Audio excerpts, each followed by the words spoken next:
Rémi Bourgeot est avec nous en direct pour parler de ces sanctions américaines contre l'Iran. Bonjour à vous, merci d'être sur France 24. Vous êtes chercheur associé à l'IRIS. Ça va marcher, dit Scott Bessent. Ça a marché au Venezuela après le blocus, ça marche à Cuba, dit-il, et ça va marcher en Iran. Est-ce que c'est aussi simple que ça? Est-ce qu'affaiblir l'économie iranienne peut affaiblir le régime iranien?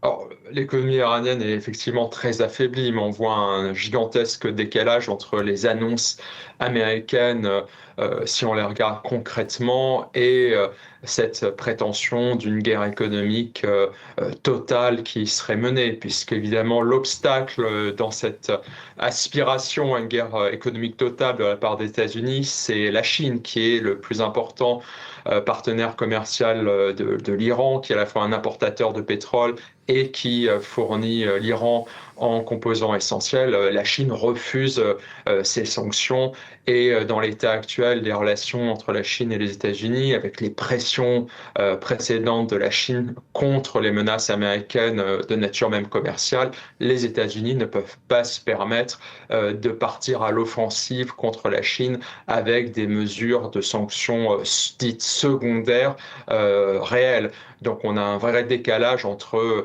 les annonces, l'effet d'annonce recherché et la réalité avec des mesures qui restent limitées. Mais évidemment, dans l'ensemble, toutes ces mesures déjà existantes, mises bout à bout, sont déjà considérables et exercent une énorme pression sur l'économie iranienne et notamment le blocus qui a été mis en place par les États-Unis.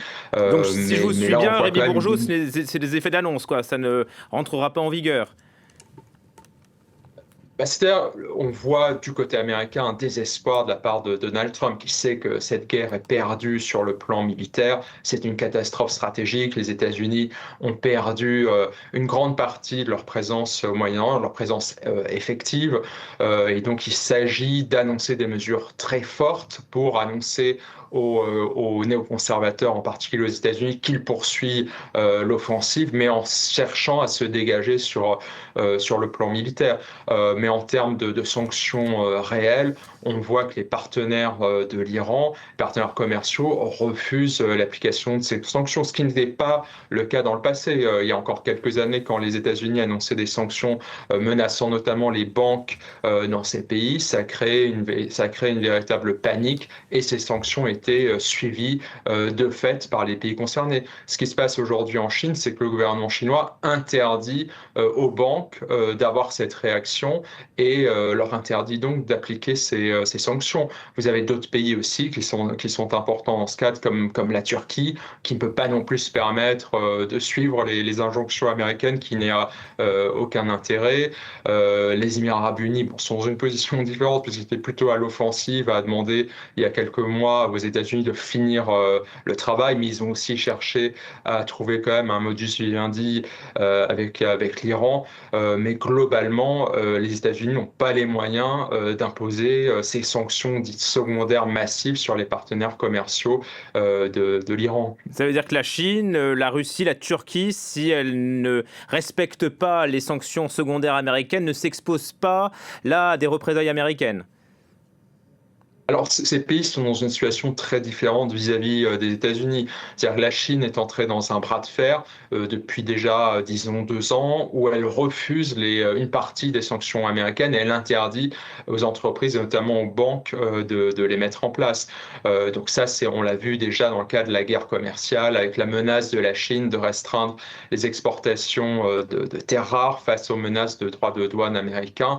Donc on a eu ce bras de fer déjà entre les États-Unis et la Chine, et ce bras de fer s'étend à la question des sanctions géopolitiques liées à d'autres pays. Donc la Chine rebondit sur cet élan et interdit l'application des sanctions en Chine. Donc on voit des mesures, bon, mais qui sont quand même limitées à des réseaux très clairement, enfin en tout cas directement liés au commerce iranien. Mais l'idée de sanctions massives qui toucheraient n'importe qui aurait le moindre lien financier avec le commerce commerce iranien. Cette idée est inacceptable aujourd'hui pour la Chine, et surtout la Chine s'est donné les moyens de le refuser et de répliquer si les États-Unis allaient dans ce sens-là. Alors, d'autres pays ont une approche différente. La Turquie est dans l'OTAN, est évidemment plus proche des États-Unis, mais aussi joue ses propres intérêts et n'a aucun intérêt à suivre aveuglément les injonctions américaines.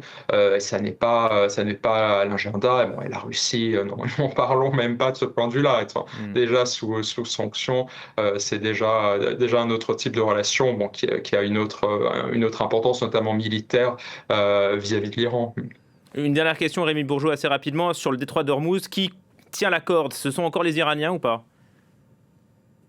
Les Iraniens ont de fait le contrôle du détroit d'Ormuz, mais les États-Unis ont cette approche de blocage supplémentaire. Donc on a un faible trafic aujourd'hui, notamment vers l'Asie, mais les choses sont tout à fait bloquées. Les États-Unis ont joué leur va-tout avec l'offensive qu'on a vue cet été, mais qui a été un nouvel échec retentissant parce que les Iraniens, aussi affaiblis qu'ils soient économiquement, ont cette capacité militaire, industrielle, qui repose en particulier sur leur programme balistique et leur programme de drones, et qui empêche les États-Unis de résoudre ce conflit sur le plan militaire.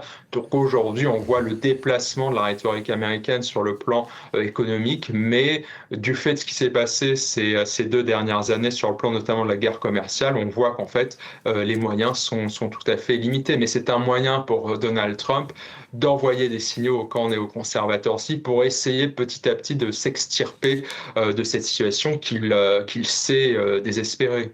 Merci beaucoup Rémi Bourgeot d'être intervenu sur notre antenne.